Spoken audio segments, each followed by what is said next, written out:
Is Montreal still a top destination for nightlife, live music, and culture?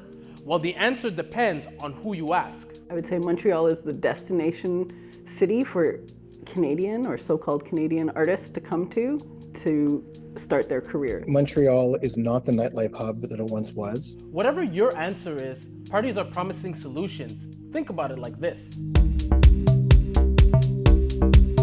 Montreal's nightlife is worth more than $2 billion and employs more than 30,000 people. That's according to a Montreal 24/24 report from 2022. Some of that is from big events like Jazz Fest and Osheaga. And this year, the Quartier des Spectacles says it had more than 6 million visitors. Not too far away, there were more than 1 million visits to the Quartier Latin. But smaller festivals and venues say you can't maintain a cultural identity by only hosting a handful of big events every year. The cities that do culture really well maintain a whole ecosystem that nourishes the larger events, but also smaller festivals, independent concert venues, artist rehearsal spaces. It's a whole ecosystem. So is Montreal's nightlife actually taking a hit? Some experts say yes.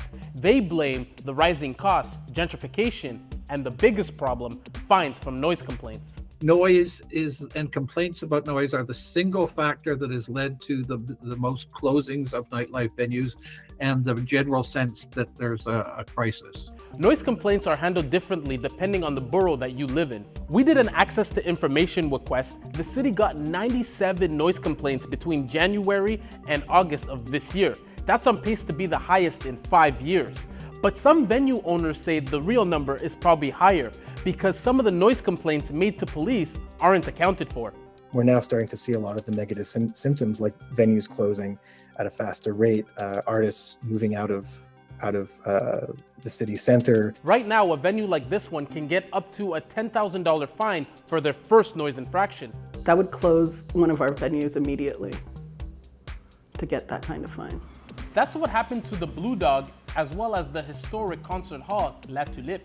All the different communities need access to culture, and not just through community centers. Like having independent artist-run spaces is vital to help the community thrive. Quebec's alternative music scene has some ideas, like having a clear decibel limit so that venues know when they're above the threshold, hiring mediators to de-escalate the situation instead of sending police, reducing the dollar amount on the fines, and adopting a gradual step process like having warnings and finding other solutions instead of slapping on a fine. We need the city to understand that we're part of the economy, part of the culture, and part of Montreal's vibrancy. No one in the nightlife space is trying to annoy their neighbors. Which is probably why the city has had so many discussions around nightlife and culture.